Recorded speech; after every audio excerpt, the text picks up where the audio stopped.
Почитувани, добре дојдовте. Ова е Визави на програмата на ТВ канал ВИС.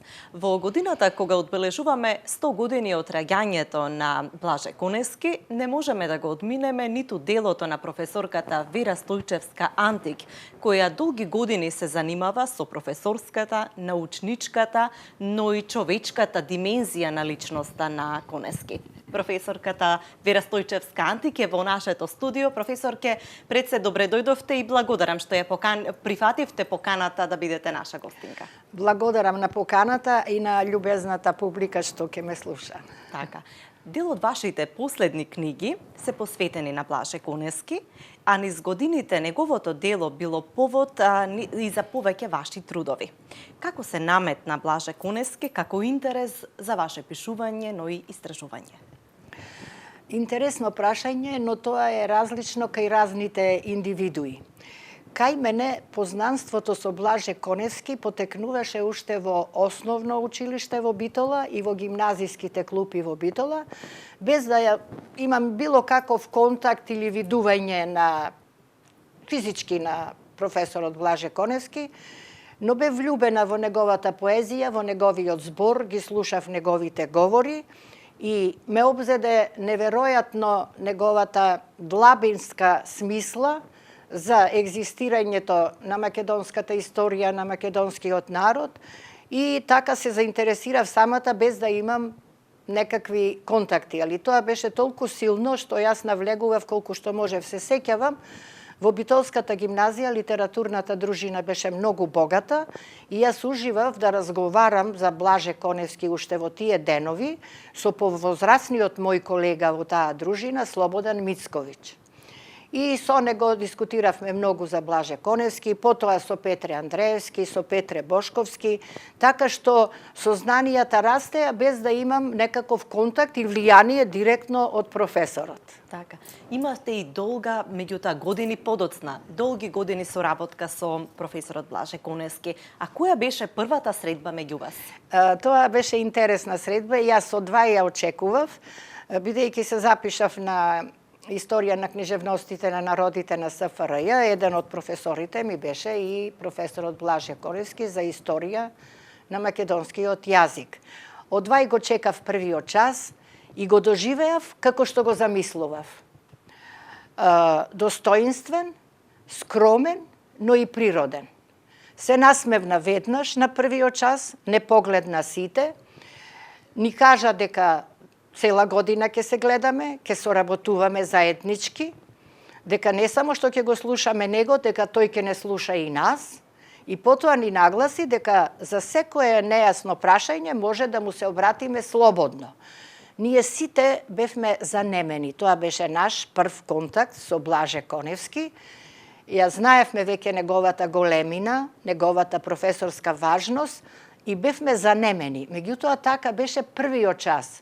Но на тамошните часови беа многу пријатни, беше достапен, пријатен, секогаш ќе сватеше што го прашува, што не ти е јасно и не само што ќе одговореше на прашањето, туку и ќе ни објаснеше за што станува збор и зошто тоа ни е нам некаква тешкотија. Беше многу достапен за разговор со студентите. Така. Како станавте соработничка на Блаже Конески? Како ја заслуживте, впрочем, таа чест, но и одговорност? Беше ли тешко да се соработува со него? Секако дека ми беше чест, а и ми беше дури и страв, да речеме, како студент, дискутиравме за многу работи, се одржуваа јубилеи за светите Кирил и Методи, за светите Климент и Наум Охридски. Професорот гледаше секогаш ние што имаме еден посебен интерес кон таа проблематика, да не вклучи во конференции кои се одржуваа во МАНУ, тој тогаш беше председател на МАНУ, нели? И како професор наш, штом ќе забележеше некаков интерес подлабок кај нас студентите, не ориентираше каде да бидеме. И на тој начин не само мене, и другите колешки, јас студирав заедно со Евангелица Десподова, со Зденка Рибарева работев и така натака, сите нас што се интересиравме за христијанскиот средновековен период, не ориентира кон одредени комисии, области, каде што можевме да се вклучиме уште доста рано. Така, кога дипломирав, јас станав секретар на одборот за славистичките конгреси. Постоеше македонски одбор за сите словенски народи и книжевности. Јас влегов во тој одбор и станав секретар на одборот, а Блаже Коневски веќе беше нормално председател. И секогаш, кога ќе требаше да напишам писмо како секретар или да извршам некаква должност кон другите членови, ќе ми се јавеше и ќе ми закажеше состанок, да речеме, во Ману, ќе се сретнеме во 10 часот. Јас секако уште во 9:30 ќе трчав во Ману, да не задоцнам, да бидам точна, но професорот секогаш беше пред мене. И знаејќи ја таа негова точност, јас се плашев и гледав да бидам што побргу пред него. Го ценеше времето на сите, па и на нас, на и младите. Никогаш не дозволуваше да го чекам или да се губи време. Беше многу педантен и во тие разговори научив многу работи како треба да се водат комисии, одредби некои од одбори и така натака. Професорке, како го паметите Блаже Коневски денеска? А како го доживевавте тогаш, кога тој беше присутен околу вас? Дали некои представи за него се променија, можеби се зголемија, или пак тоа што сте го можеби доживувале поинаку, па сега тие се смекнати, почовечен го доживувате? Сигурно, сето тоа стои што го кажувате. Самата нагласив како почетник, дури со страхопочитување приоѓав, ги извршував неговите наредби, го слушав и така натака, но сепак со една оддалеченост од него. Но по неколку години, кога нашите контакти се продлабочија или зачестија, се сеќавам убаво, еднаш ми предложи: Вера, немојте да ми се обраќате на вие, обратете ми се на ти. Доволно се зближивме и ги знаеме славистичките проблеми за кои се среќаваме. Ве молам, обраќајте ми се на ти. Јас тоа го добив како голема награда, меѓутоа никогаш не се осмелив да му се обратам на ти. Секогаш му се обраќав на вие. Страхопочита, значи, до крајот на животот што го познавав, не ме напушташе и не ми дозволуваше да му се обратам на ти. Значи, мојата почит беше преголема, превисока за него и не знам дали сгрешив, али мислам и дека не сгрешив. Тој повеќе никогаш не ми повтори, мислам, остави да се однесувам природно како што јас сакам, никогаш повеќе не го повтори тоа и јас никогаш не му се обратив. Мислам, а сега, кога тој не е, прво кога почина, почувствував страшна жал.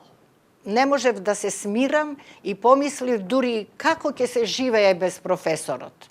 На тие средби толку многу мисли разменувавме, добивав големо искуство од неговото знаење, но 2-3 дена бев навистина очајна со сознанијата дека професорот веќе не е жив, но наеднаш ми дојде една мисла дека мора да се живее и треба да живеам, бидејќи јас скоро го читам професорот. И во одредени моменти, кога не знам да одговорам на некое прашање или имам некакво двојно мислење за нешто, јас веднаш ќе си речев: а како тоа би го решил професорот Коневски? Јас го решавав тоа. Знаев што би ми рекол професорот Коневски. Толку бев и јас навлезена во неговата идеологија, култура, педагогија и така натака, така што успеав некако... Инстинктивно знаевте како би постапил тој? Да, веќе знаев како би, и секогаш ќе си постапил, а како би постапил Блаже, и со години си одговарав како Блаже да ми одговорил. Тој ви водечи во отсуство негово, така? Меѓутоа сега, токму во оваа година, кога се прославува свечано насекаде неговото име и годината од раѓањето, јас повторно ја чувствувам неговата отсутност. Особено сега, кога ова ни се случи со Бугарија и така натака, почувствував дека го немаме големиот човек меѓу нас. Повторно ми се јавија тие желби зошто го нема професорот. Ние кои што не сме ја имале таа среќа, таа можност да го запознаеме, да црпиме од неговата мудрост, од неговата добрина, го доживеваме како грамадна, научна, литературна, па и политичка, би рекла, личност, фигура со оглед на сите значења кои што тој ги има во комплетно општествениот политичкиот живот во нашата земја минатиот век. Како вие би ни го представиле, професор Ке, која можевте со децении да бидете покрај него, да соработувате, еве, велите ви станал водич и кога не е присутен. Да. Како вие ќе ни го представите Конески? Знаете, цело време чувствував една двојност во нашата средина, во нашето општество. Например, кога повеќето луѓе ми зборуваа дека Блаже Коневски ја србизирал Македонија, јас се вчудо не видував. Човекот кој што толку убави работи напишал во својата граматика, во својата историја, кој го кодифицирал македонскиот литературен јазик, ја србизирал Македонија. И знаете, многу е чудно кога некои работи се случуваат мимо луѓето од она што го знаат. Например, зошто ја србизирал? Па што студирал во Крагуевац, што студирал во Белград и така натака, јас се вчудо не видував. Зошто? Бидејќи јас знаев младиот Блаже како најдобар ученик во Прилепското училиште бил избран да учи во Крагуевац, а такви луѓе биле избирани мнозина. Мојсов исто студирал, учел таму во Крагуевац и други луѓе, и тоа најодличните ученици. Зошто да не ги пуштат на едно повисоко образование кое тука го немало факултети и така натака? И Блаже отишол, но што докажал? Што дека бил во Србија? Тој дипломирал и во Бугарија. И интересен е неговиот став. Например, мене ми зборувал многу долго за професорот Јордан Иванов, кој што е голем славист, познат научник за средновековието, во славистиката воопшто. Блаже Коневски беше влюбен во него, во неговите часови. Зошто? Тој толку убаво им предавал, но не само што им предавал убаво, проверувал колку тоа знаење влегло кај студентите. И тоа Коневски го попримил како најдобра педагошка зрелост, бидејќи тој почнал понатаму да проверува дали студентите го приемаат неговиот збор, неговите лекции. Потоа со професорот Динеков, да речеме, бевме големи пријатели, беше воодушевен од самиот Коневски. Значи, насекаде каде што бил, дали Белград, дали Софија, дали во Москва или некаде, неговото име било прославувано, а и тој многу учел од тие средини. Не му сметало да зборува најубави работи за Белич, ево за Јордан Иванов, за други бугарски автори, за Арнаудов го представуваше како професор кој што е многу сериозен на катедрата, дека не смееле студентите така брзо и блиску да му приидат како на другите професори. Секаде имал еден многу природен, нормален однос и никогаш ништо нити србизирал, нити бугаризирал и не можев да се начудам зошто се луѓето такви. Спонтано се спротивставував. Но сега, кога веќе ги знаеме сите чекори на Блаже, од неговото раѓање па до смртта, мене ми е смешно дека еве тој доживувал страшни трауми. И не случајно тој како младо дете, одбрано да учи во Крагуевац, заминува и сега замислете ја неговата песна «Разговор со мајката». Рано те испративме по туги градишта, му кажува мајката. Мал ни беше уште малечок. Што ако рече не одам? Си велевме. А ти не рече ништо. И значи тргна. Младо дете кое ни за србизација, ни за бугаризација во тоа време знаел и така натака, тргнал. А еве што пишува во една друга песна од возот. Еве го крајот во возбуда сина. Таму детството мое ми мина. Заминува, значи, од Македонија. Плачат оние планини за мене. А јас ова, не дека планините плачеле за Блаже, Блаже плачел за тие планини. И тој каде и да бил, што и да бил, тој многу направил за Македонија. Роден во Прилепското село Небрегово, 7 години живеел таму со сите други селски деца, а што понесол за тие 7 млади години, се што е најубаво во неговата поезија, корени носи од Небрегово. Така, впрочем, тој и во едно интервју тоа го спомнува дека сите почетоци се лежи во детството и како инспирација го црпел понатаму. Професор, ќе се сетите ли, ова не сме го договарале за разговор, но еве спонтано ми се наметна. Како Блаже зборуваше за Македонија, за љубовта кон родниот крај? Ние знаеме што се тој направи. Меѓутоа, еве, како разговараше со соработниците, со пријателите? Па еве, во тој поглед, еве, и вон прашањето, јас подготвив да ви прочитам нешто што е многу значајно за Блаже, а тоа е неговиот однос воопшто кон се што работел и правел, покрај тоа што во себе го чувствувал ножот длабоко забоден од тие луѓе што сакале да гледаат нешто во него што не било сушност во него, тој сепак направил многу. Така во едно свое соопштение пишува дека работел многу на издигнувањето на македонскиот јазик, на македонската култура, го сакал својот народ, заради што многу странски слависти биле просто влюбени во него. И еве, сакам да ви прочитам некои изјави од многу значајни светски имиња во славистиката, што значел Блаже за нив. Еве еден германски славист, Манфред Јенихен, како се лекувал со песните на Блаже. Го запознав повеќе и поблиску Блаже Коневски и мислам дека имавме иста бранова должина. Тоа многу ме зближи кон него. Многу ми помагаше во совладувањето на македонистиката, знаеше добро и германски. Имавме добра кореспонденција. За целата таа дејност, помаган од Коневски, реферирав на симпозиумот посветен на Блаже Коневски. За мене Коневски беше фантастична личност, гениален човек, а толку скромен. Запозна во светот многу значајни личности, научници, професори, уметници, но никогаш не најдов еден човек кој би бил толку гениален, а толку скромен како Коневски.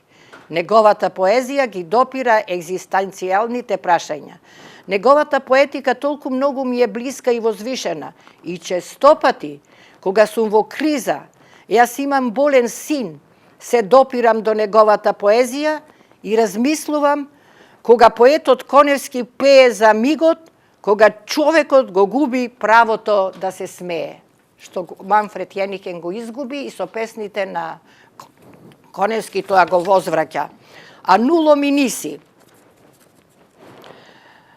Вие треба да ме извините, но јас се разбира треба пред се да им дадам предност на пријателите, на незаборавениот Коневски, кое сеќавање на вистина се уште едно богатство, чие дело до ден денес се уште е присутно и битно, и до кои сите ние се уште ја чувствуваме важноста, виталноста, гениалноста. Јас никогаш нема да не го истакнам овој факт дека Коневски бил еден голем македонски лингвист, бидејќи бил еден голем македонски поет. И тоа лингвистите треба да научат, дека јазикот треба да се свати со ситуација која не е онаа на лингвист, туку на поет, на уметник, на вреден човек, бидејќи Коневски бил поет, но и многу вреден. Да ја напишал македонската граматика некој друг место, тој ќе немавме една македонска граматика, ќе имавме една сосема спротивна граматика, според некои теории од генералната и деформираната реторика, според шеми од латинската или француската граматика, но Коневски со интуиција на уметник и интелигенција на лингвист знаел да му го даде на македонскиот јазик неговиот вистински изглед. Ова е нешто што никој не треба да го заборави. Професорот Збигњев Голом од Чикаго 2 години на семинарот за македонски јазик, литература и култура во Охрид ми зборуваше дека ќе напише есеј за Коневски и тоа ќе биде најдобриот и најдлабокиот есеј за Коневски. Штом ќе се вратам во Чикаго, го почнувам есејот. До година ќе ви го дадам прво вие да го прочитате. Јас од 2 година дознав дека доаѓа професорот Збигњев, го пречекав и веднаш го прашав за есејот. Професорот ја наведна главата и рече: цела година го пишував, уште не е готов. Па тоа ли есеј ќе биде или книга? Ќе биде есеј над есеите, што никој не открил и не видел една огромна личност што ја има Македонија. И тој есеј професорот почина наредната година, не доживеав да го видам. Но она што ми зборуваше за Коневски, неговата длабока вкоренетост во делото на Коневски беше феноменално за мене и затоа и преку него учев за Коневски. Професорке, славистите кои што се работувале со Куневски ја потврдуваат неговата гениалност, но ние сме свесни за неа со оглед на тоа дека Куневски на само 23-4 години учествувал во креирањето, во кодификацијата на македонската азбука. Ја чувствувавте ли гениалноста вие кои соработувавте? Во што се огледуваше неговата гениалност? Јас и денес сметам дека еден млад човек кој што туку дипломирал во Софија на славистика, го кодифицира македонскиот јазик на еден многу сличен пат како што тоа го направил и Крсте Мисирков. Без да имаат контакти, без да ја знае и да ја прочита книгата за македонските работи на Мисирков, тие двајцата доаѓаат со своите длабоки познавања на дијалектите, на јазиците, на словенските народи, на македонските дијалекти, доаѓаат до иста кодификација, што ги потврдува гениалните мисли и способности и на двајцата, и на Крсте Мисирков и на Блаже Коневски. Блаже Коневски, што туку дипломиран студент, па тој навлегува во суштината на јазикот, во суштината на народот, на фолклорот, на народната бит. Феноменален човек кој што уште од детството ги восприемал корените на Македонија, ги прикажувал на еден уметнички начин. И навистина не е случајно што тој во светот доживеал толку голема слава и почит. Да се навратиме на периодот кога вие пристигнавте во филолошкиот факултет, а не бевте на иста катедра, меѓутоа каде често се среќававте? Како се испреплетија вашите патишта тогаш? Најголема блискост можеби постигнав во сваќањата и погледите на Коневски, кога тој ми предложи еден предлог што мене ме израдува и изненади истовремено. Тој ми предложи мојата дисертација за Тиквешкиот зборник да седнеме, да ја преведеме на современ македонски јазик, литературен, но со примеси од народниот и со црковно-словенскиот, за да не биде многу оддалечен текстот, иако е на современ македонски јазик, да не биде многу оддалечен од црковно-словенскиот јазик, од Тиквешкиот зборник, ракопис од 15 век.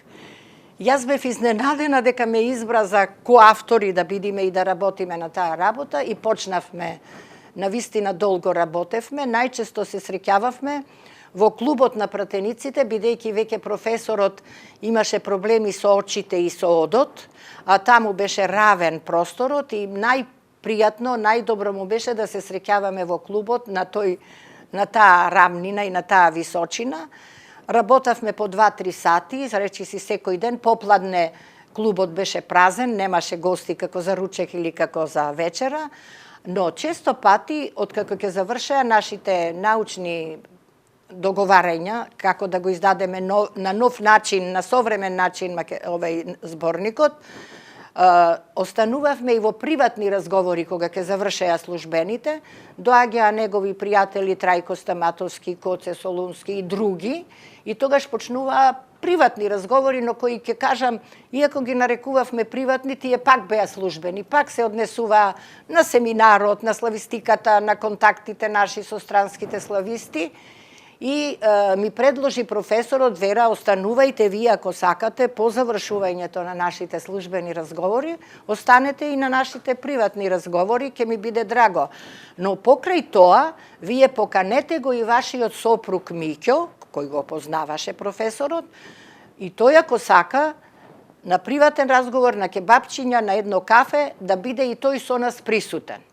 Внимаваше, демек јас да не бидам долго одсутна од дома, ако сака и мојот сопруг да ни се приклучи. Мислам, не може човек да му најде едноставно мана. Дури и на еден смешен начин се сеќавам на еден случај кој што го трогна на некој начин професорот. После семинарот, јас имав прилика да ги повикам на една вечера на терасата во август месец кај мене, поблиските странски присутни слависти, Збигнев Голомб, професорот Фридман и така натака.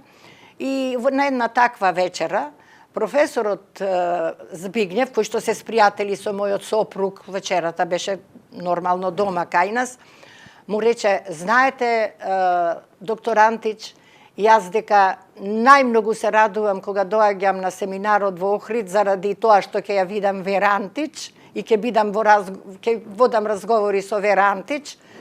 И ние сите на масата се изненадивме. Му кажува се на мојот сопруг дека најголемата радост му била кога ќе разговара на семинарот со мене. Професорот, мојот сопруг му рече, многу ми е драго, значи, и јас имам таква доверба во неја, има што да се разговара со неја секогаш и продолжи вечерата. Јас тоа не го сватив чудно, иако бев јас сопруга на доктор Антич, затоа што мојот сопруг имаше голема широчина во тие наши односи, имавме голема доверба и никогаш не се сомневавме во вакви разговори. Тоа за нас беше природно. Но што се случи другиот ден са бајлето? Касно на вечерта се разотидоја сите. Са бајлината во 7 сатот звони телефонот, што беше реткост во 7 да ти звони некој. Се јавува професорот Конески. Јас штом слушнав дека е професорот Конески, мислам се ќе ми закажи состанок за разговор, дека тој ги закажуваше во кое време треба да се состанеме. И тој ми вели, Вера, цела ноќ не сум спиел. Ве молам, бидите искрени, кажете ми како го прифати онај разговор на Збигнев Голов, вашиот сопруг. Имавте ли вие проблеми? Ги донесов јас моите пријатели кај вас на вечера, а да не ви направив некој зулум дома. Јас се насмеав и му реков, професоре, вие не го знаете мојот сопруг, нити ми спомна. Воопшто тоа не повтори што се случува, или зошто толку професорот Збигнев Голов сака да доаѓа во Скопје. Најнормално го прифати, нити спомна. Ве уверувам дека ви ја кажувам вистината. Сакам да кажам, замислите каква грижа, колку водеше грижа за разговорите. Дури еднаш вака ми рече, јас утре не можам да се сретнеме, Вера, бидејќи треба да отворам еден мал собир. Треба да кажам 5 збора. Па јас му реков, па цел ден ќе ви треба? Да, вели Вера. Јас кога настапувам некаде, ако треба да кажам и 5 реченици, јас долго размислувам кои тие 5 реченици ќе бидат. Размислувам долго. И затоа подобро да не се сретнеме, зашто ќе размислувам за како ќе настапам 5 минути сигурно да го отвори само тој мал собир. Така што сватив дека дека професорот длабоко размислува за секој збор. Дури еднаш ми кажа, јас и кога приватно остануваме, размислувам од дома што ќе разговараме. Мислам, имаше длабока мисла да не навреди никого, дури верувам и со тие со луѓето со кои доаѓаше во конфликтни ситуации, тој не преземаше ништо против нив, ги оставаше тие да си мислат или да си размислуваат и додат по својот пат, без да преземе ништо, само ќе речеше, исклучете ме мене, да не ви пречам.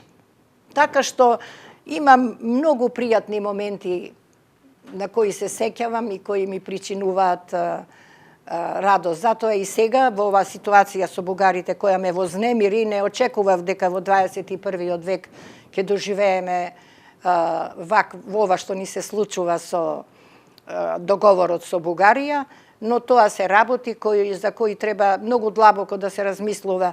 Еве, например, јас во 2011 година бев страшно разочарана од нашата средина. Не мора човек да е некогаш од соседите или од некоја друга држава разочаран, затоа што, ако се сеќавате, во 2011 година се донесе една одлука привремено да престани да работи катедрата за македонски јазик. Јас не можев да верувам дека во слободна Република Македонија може да се донесе такво нешто.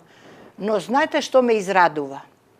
бев многу загрижена од постапката на кој можеше да му текне во 2011 година да мирува катедрата за македонски јазик во Македонија, каде на друго место екзистира тој македонски јазик, како што е на таа катедра или во Институтот за македонски јазик. Но по неколку дена јас прочитав еден супер одличен одговор на сето тоа од студентите од катедрата за македонски јазик. И екс-студенти што биле на таа катедра напиша едно писмо до владата во која ги образложија длабоко своите мисли дека тоа е одредена глупост и прекина, не се реализира тоа. Ме радуваја младите сили македонски кои што сватиле што значи македонскиот јазик, македонската литература. Па дури и сакам да нагласам, деновиве бев длабоко изненадена од една постапка на еден млад ученик, гимназијалец. Беше распишан конкурс за годината за Блаже Коневски, тој напиша песна посветена на Блаже Коневски. Не можев да верувам дека еден непознат поет, млад поет, би го нарекла веќе поет, напиша прекрасна песна. Стефан Дуковски се вика ученикот, бе воодушевена дека еден млад гимназијалец пишува извонредна песна во чест на Блаже Коневски. И ова сево што го зборував досега може да се открие во неговата песна. Професорке, во таа смисла би ве прашала, Коневски напиша една песна со наслов Одземање на силата. Подоцна, професорот академикот Старделов напиша и книга која што е посветена на Коневски со истиот наслов. И сега кога ова го зборувате, дали вие чувствувате лично дека на македонскиот литературен јазик му е одземена силата? Како вие гледате на јазичната ситуација во државата, но и во контекст на очигледниот спор со Бугарија? Треба ли да сме обеспокоени? Никако. Никој не може да ни го одземи нашиот македонски јазик. Жалосни се овие препукувања што се случуваат, непотребни. По над 70 години постоење на македонска држава со признат јазик во светот, да не цитирам сега и други странски слависти, еден Хорас Ланд што рекол, па напишал уште 1952 година граматика на македонскиот јазик на англиски јазик за да се прошири во светот. И сега ќе се плашиме дека може некој да ми го одземе македонскиот јазик, тоа е апсурд. Може би е добро што господинот Пендаровски рече ако не мора да влеземе во ЕУ по цена на јазик и на идентитет, не мора ни да влеземе. Па јас мислам дека што и да се случува на политичката сцена, јазикот, идентитетот, никој не може да ни го одземе. Меѓутоа, ова се стари превирања, постоеле уште во времето на Коневски и се уште ги поддржуваат дури академиците на... Јас уште како гимназијалка не можев да се начудам што зборуваат за Коневски, да речеме. Меѓутоа, Коневски оставил длабоки траги. Еве да ви прочитам една многу важна работа што можеби не е многу распространета, една ситуација, едно лично становиште. Кратка статија на професорот Коневски во која кажува: првите мои песни на македонски јазик датираат од 1939 година на македонски јазик. Имав тогаш 18 години. Веќе во една од тие најрани песни јас ја искажувам горчината од реалноста во која требаше да настапи нашата генерација. Рика во мене маката, се вели дека сум роден во смачкано племе. Ние не можевме да чекаме дури тие да созреат идните генерации, кај нас настапи самостојна национална акција. Така, по силата на историските околности, се случи да станеме мал оспоруван народ. Ние, мојата генерација, тогаш млади и неопитни, тргнавме во животот посветени на македонската идеја, готови да служиме како на нашето свето и светло, на нешто свето и светло, загрижени за судбината на својот народ. Ние бевме уверени дека имаме браќа во целиот свет. Кочо Рацин, кого што ние го сметавме за основоположник на современата македонска поезија, во една своја песна и се обраќа на мајката со молба да не жали што не стекнал свој дом, зашто куќа му е целиот братски свет. И сепак не се предавав. И мојата вера најде во истата песна израз во зборовите, но сепак се надевам дека не е туку така, што сум подложен на таков искус и на таква една мака. Значи, и пред многу години, и пред смртта, и како дете, тој тоа што понесол од Небрегово, тоа е чудо од дете, бидејќи имало и други деца таму, но тоа што го понесол од Небрегово Коневски е до ден денес тема на која дури сега помислувам да запрам и да ја работам. Професорке, спомнавте веќе што кажувале странските научници за Конески, меѓутоа и го спомнувавме и семинарот за македонски јазик, литература и култура. Меѓутоа, може ли да се сетите за угледот на Конески меѓу нив, за некои анегдоти, случувања поврзани со неговите средби со странските слависти? Како се движеше тој, како беше пречекуван, како се уважуваше неговиот збор? Премногу се уважуваше. Еве ќе дадам еден пример. Во 1960 година професорот Конески добил покана од владата на Соединетите Американски држави да престојува 2 месеци како гостин на владата во Вашингтон и во други држави во Соединетите Американски држави.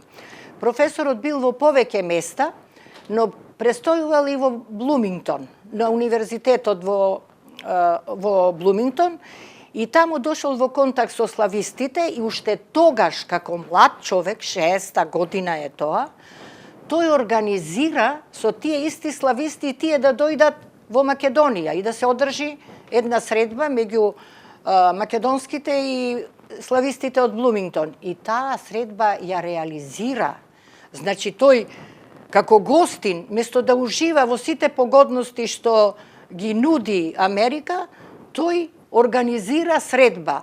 Јас тоа го знаев. И во 1989 година и јас бев поканета од владата на Вашингтон да бидам 2 месеци гостин на владата.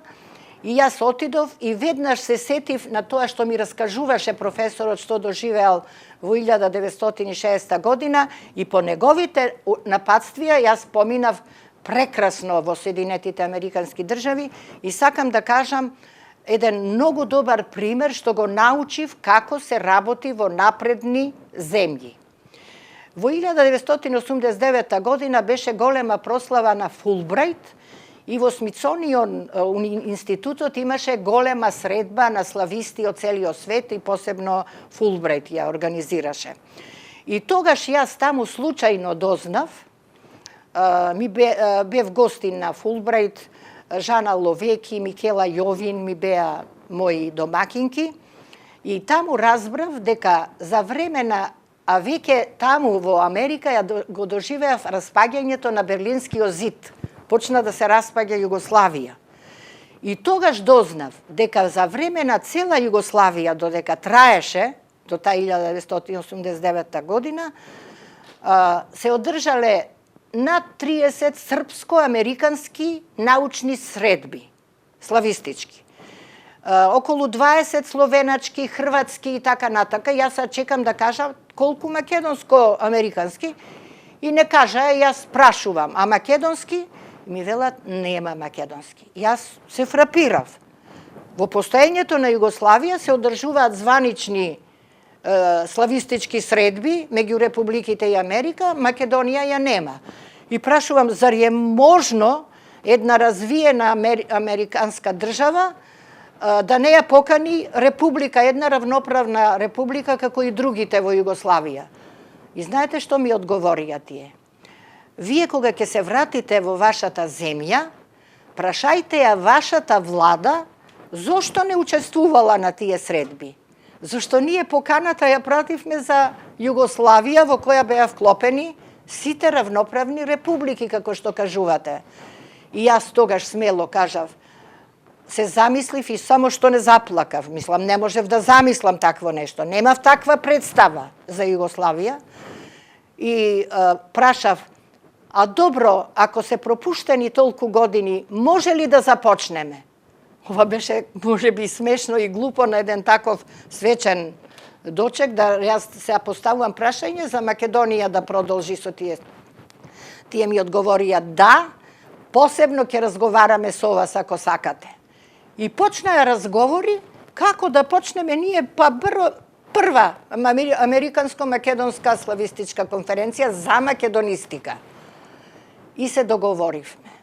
И замислите, почнаа во 1991. Американците Фулбрайт предложија да се одржи првата во Америка, бидејќи се распаѓа Југославија, не се односите кај нас многу јасни, и дека тие ќе овозможат на нивни трошак да почне првата во Ен Арбор таа конференција. И започна. И сега, зошто го кажувам ова? Тоа што започна е фрапантно. На еден мој збор, која бев јас во тој голем собир, да не речам нити политичка, нити званична нека личност, бев како научник. Тие американците прифаќаат од секоја држава еднаш во годината 3 гости. Уметник, научник и политичар. Јас бев како научник. И почна, втората се одржа во Охрид, па третата во Торонто, па четвртата во Охрид, па петата во Колумбос. И замислите се, предлогот го дадо во 1989 година во Фулбрайт. Петтата конференција, која што ја одржувам, јас сум одредена за координатор нивни, заедно со Виктор Фридман, тој од американска страна, јас од македонска, 2003 година се одржува петтата, веќе редовно почнаа конференции, дефинитивно и македонско-американски. И замислите, на свеченоста тогаш се погодува таа конференција во јубилејната година на Универзитетот Охајо во Колумбос. И по тој повод не свикаја на свечената вечера слависти од целиот свет, од Америка, огромна една сала, и се јавува ректорот од универзитетот и соопштува една интересна работа. Секоја година ние наградувавме еден славист американски во овој наш јубилеј. Оваа година ја сменавме одлуката, не мора да биде американски славист, може да биде и славист од било која друга земја. И оваа година ја почнуваме таа традиција и ја покануваме професорката Вера Стојчевска-Антич да дојди да ја земе таа награда за развој, за силен развој на македонистиката во САД. И јас не можев да верувам што слушам во таа огромна сала, седев некаде на крајот, не можев да верувам дека јас, меѓу тие сите бројни слависти, јас сум прва одбрана што треба да ја примам таа награда. Навистина бев збунета и мислам секој би се збунил, и додека одам да ја примам таа награда, размислувам дека ни минута не сум размислувала што да кажам сега.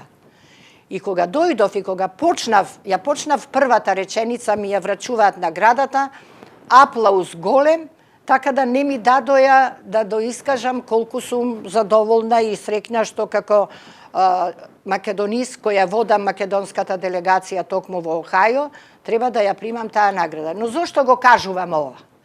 Прво за изненадувањето, дека очекував било кој да биде, а не да бидам јас.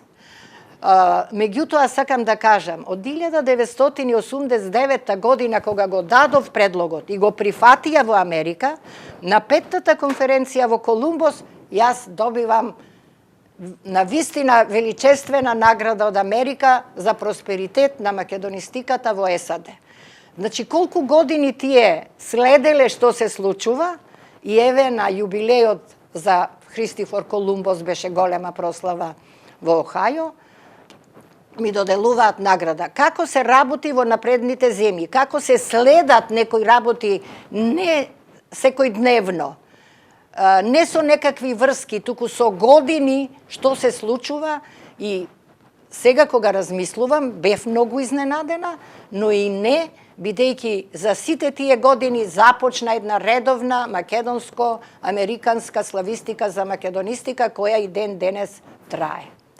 Професорке, неколку месеци само по смртта на Кунески, вие пишувавте за Светската балканистичка конференција на Универзитетот Индијана во Блумингтон. Тоа е 94-та година. и ја издвојувате постојано. Зошто е таа толку важна за вас? Затоа што во 1993 година, пред да почине професорот, имаше тој покана за таа конференција, имав и јас, и се договоривме да одиме заедно со една цел да се сретнеме, а таа беше 9-тата балканистичка славистичка конференција. Да се сретнеме со тројца личности кои многу придонесле за развојот на македонистиката и на балканистиката, да одиме заедно и заеднички да разговараме за една наша таква средба кај нас. И јас бев пресрекна што ќе одам со професорот, ќе има можности да дојдам до разни личности и така натака. Но професорот почина 93 година, дојде 94 и јас размислував искрено да кажам дали да одам, толку ми беше жал што планираното одење треба да биде со професорот, а сега го нема, но сепак тргнав и воопшто не се кајам зашто доживеав таква почит кон професорот, починат, пленарната седница ја претворија во седница in memoriam за Блаже Коневски. Настапија светски слависти, балканисти, а меѓу нив најпознатиот балканист Ерих Хемп одржа такво предавање, таква почит кон Блаже Коневски да просто занемев. Замислите да не одев и да не ги слушав тие работи. Еве, само еден дел од него. Ерих Хемп. Сакам да ја искажам својата жалост што меѓу нас го нема веќе Блаже Коневски. Беше првиот македонист меѓу балканистите. Многу го почитував. Секогаш се застапуваше за една чиста балканистика, без никакви пристрасности. Мене ми е важно целокупното негово дело. Потоа настапија Дарден, Хемфрис, Филдер, Крамер, Фридман. Свеченоста во Блумингтон се претвори во прослава на Блаже Коневски. Затоа не можам да преминам преку тоа што го доживеав после неговата смрт.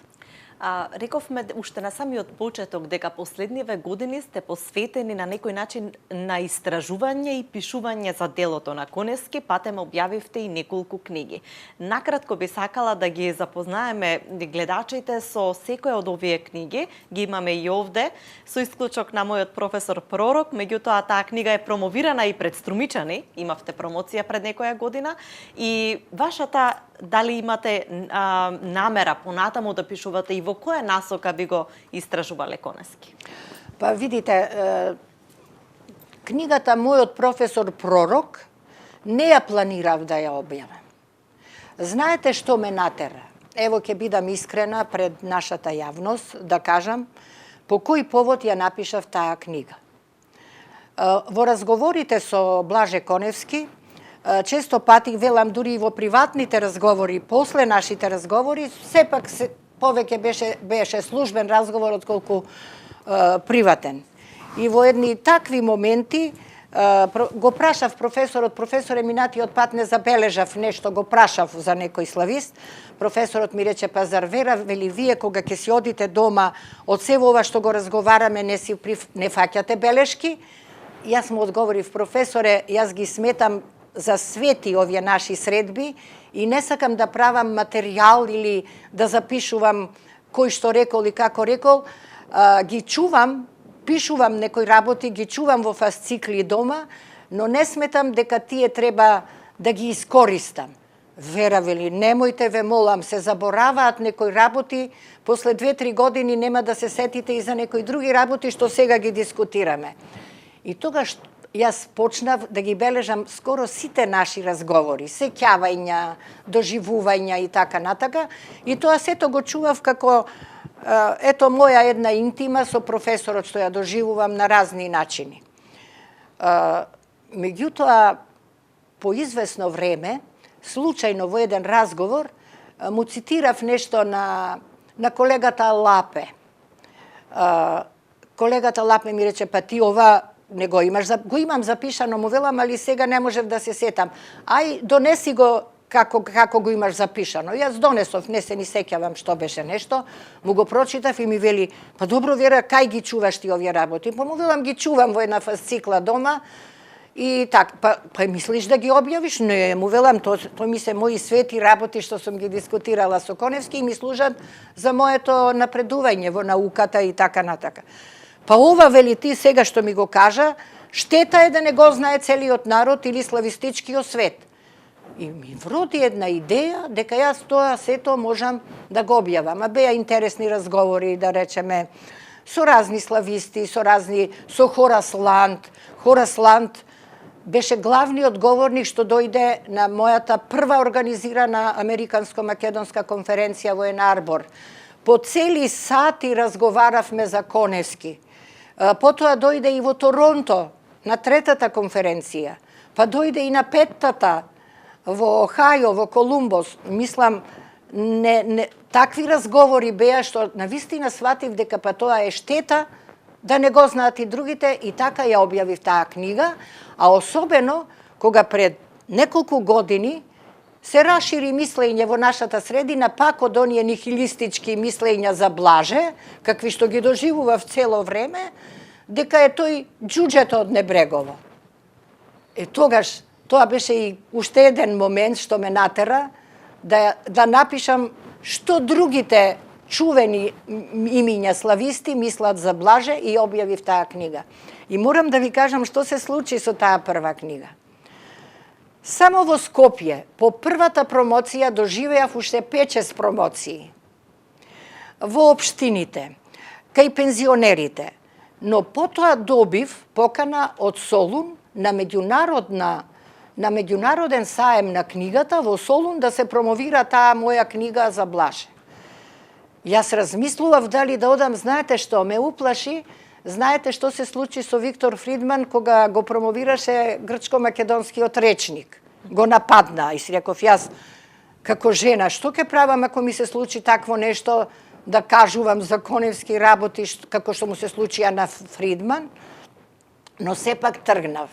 И благодарение на таа моја смелост, јас доживеав, мислам, најголем успех. Тоа што го доживував по смртта на Блаже Коневски во Блумингтон, во Солун беше величествено.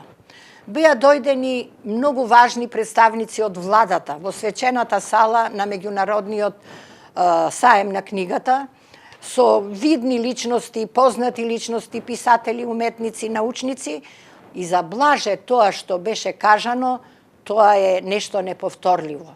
Костас Валетас, нивниот познат грчки поет, го воздигна Блаже, да не речам до небеса. Тој кажа дека не постои во светот толку прифатено и познато име и како поет и како лингвист од името на Блаже Коневски. Заминав од Солун воодушевена од смелоста што отидов и што се враќам со вакви вести. Потоа, во разни други градови, па еве и во Струмица беше промоција извонредна и така натака, со таа книга доживеав повеќе промоции од колку сите други мои, имам околу 80 книги помали или поголеми издадено, меѓутоа сите тие не вредеа толку колку што беше промоцијата за мојот професор Пророк. Дури можам да кажам, толку доживеа успех таа книга, што во Скопје ме среќаваа прв пат видени непознати луѓе, али кои ме препознаваа на некој начин дека сум авторот на таа книга, и ме застанува и ме молеа да им кажам уште некои работи за Блаже Коневски. Тоа е вистинско задоволство, ова е вистинско доживување, не измислено или тенденциозно. Понатаму, би пишувале ли? Што би пишувале за Блаже Коневски? Многу. Ми поставија неколку прашања, дали имам уште? Има многу. За која песна да се фатам? И за тие што не се толку познати како што беа споменатите Везилка и слични, се открива личноста на Блаже. На еден благороден човек, и би го завршила сето тоа моje излагање со искажувања, извонредни искажувања имаме на разни поети, слависти и така натака, но мислам дека моето дефинирање во таа книга кај што се искажуваат убави мисли за Блаже е големо. Големиот джентлмен од Небрегово. Така. Професорке, имате долга професорска, научничка кариера како интелектуалка. Имаше ли моменти кои што посебно ве изненадија лично, професионално, нешто што би издвоиле со? Па еве, споменав да речеме, ето таа 2011 година, сегашнава година ја споменувам, кога ќе се сетам, знаете, имаше еден проект за богомилите, работен меѓу Бугарската академија на науките и Македонската академија на науките. Извонредно течеше работата, со големо разбирање, да речеме, беа повеќе научници вклучени од македонска страна, особено Маја Панова, Блаже Ристовски беше вклучен, јас бев вклучена, и од бугарска страна беше Анисава Милтенова, еден прекрасен научник бугарски, потоа Ерика Лазарова, и работавме многу добро и толку успешно, што да речеме многу ми е жал колешката Ерика почина, но нејзините сувенири во мојот дом толку многу ми значат и ме предизвикуваат се уште солзи по нејзината смрт. Сакам да кажам, толку убаво соработувавме и доживеавме изложбата што посебно ја подготви Маја, ја однесовме во Софија, каде што председателот на МАНУ, професорот Воденичаров, ја промовираше изложбата и доживеавме голем успех. Јас бев многу радосна што имаме на таква интимна соработка со бугарите. Исто споменав со професорот Петар Динеков. Јас толку жалам што го нема. Тој ми беше еден од главните советници во мојата работа. Не можам да сватам што би рекол сега Динеков еве во една ваква ситуација што ја доживеавме со Бугарија. Исто така соработката, не можам да заборавам, Мању Стојанов беше директор на старопечатеното оделение во Народната библиотека во Софија. И замислите, во 1968 година јас бев испратена од ректорот на нашиот универзитет за учесник на семинарот за бугарски јазик во Софија, со договор меѓу универзитетите, идната година да дојди бугарски представник на нашиот семинар за македонски јазик. И јас отидов во Софија и едино посебно ме радуваше зашто ми беше дадена веќе темата за дисертацијата, Тиквешкиот зборник, а тој се чува во Софиската народна библиотека, и јас одвај чекав да го видам ракописот реално како изгледа. Меѓутоа, што се случуваше? Секој ден зафатен е, не е тука, и петтиот пат сватив дека нешто не сакаат да ми го дадат. И ми дојдоа солзи, ми потекоа солзи, да бидам еден месец во Софија и да не го видам ракописот кој ќе ми биде докторска дисертација, ми потекоа солзи, ја напуштам библиотеката, сватив дека нема да ми го дадат. Меѓутоа, на вратата ме престигнува еден повозрасен човек и ми вели: колешке Антич, ве молам, можете ли да дојдите утре во 5 часот во старопечатеното оделение? Јас го гледам, непознат човек, бугарски ми зборува, и јас прашувам зошто, па сакам да ви покажам нешто. И јас одма помислив, не знаев дека тој е баш директорот, аз сум толку читала, слушала за Мању Стојанов, но физички не го има видено. Вечерта не можев да заспиам од возбуда, дали да одам или да не одам. Човекот не го познавам. Зошто треба да одам во 5 часот кога завршува работното време на библиотеката, но сепак умот ми одеше дека човекот го видов кога ми дојдоа солзи дека не ми го даваат ракописот. И се осмелив, пак решив да одам и навистина не погрешив. Знаете што направи тој човек? Ја заклучи вратата и ми го даде ракописот да го снимам, а мене ми беа потребни водените знаци. Ги пресни ми водените знаци, ми даде хартија за прекопирање, ми даде се и јас не можев да верувам. Човекот се повлече во својата канцеларија, ја завршив работата и заминав и се разбира со години не кажував од каде ми се знаците, знаев што би било и така натака. Но кога почина Мању Стојанов, јас напишав песна која ја објавив и ја пуштив во Бугарија да биде објавена на човекот кој што е научник, а научникот ако е човек, нема националност, тој ќе биде човек. Тој виде колку се измачувам за тој ракопис и ми го даде. И јас докторирав, благодарение посебно на тие водени знаци кои направија пресврт во изучувањата на тиквешкиот ракопис. Така.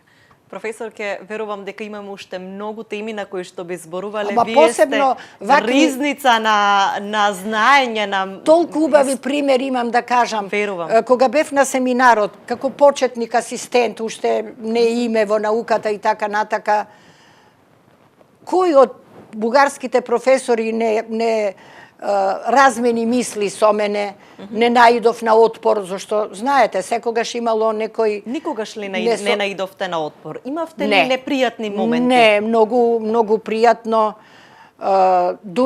Професорот Дујчев, кој што е име во науката, во славистиката, толку се сближи со моите сваќања за тиквешкиот зборник, за слично што му кажував, ме покани на приватна вечера дома кај него со сопругата, и тоа беше за мене посебно доживување, која сум јас почетник асистент, а професорот Дујчев ме кани на приватна вечера дома, каде што ми покажа толку многу книги и толку славистички работи разменивме, и кога заминував од Софија, цел куфер со книги ми обезбеди да си ги понесам во Македонија.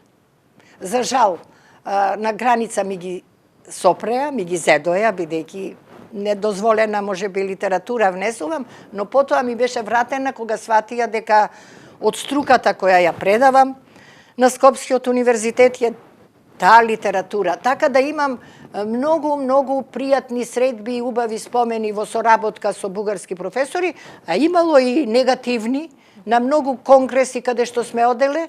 Задолжителни напаѓачи на нашите реферати биле бугарски представници. Како излегувавте во ваквите дуели, да речам? Еве, ќе ви кажам еден таков дуел. Се одржуваше Меѓународниот славистички конгрес во Софија. Председател на меѓународниот одбор, славистички, беше професорот Петар Динеков.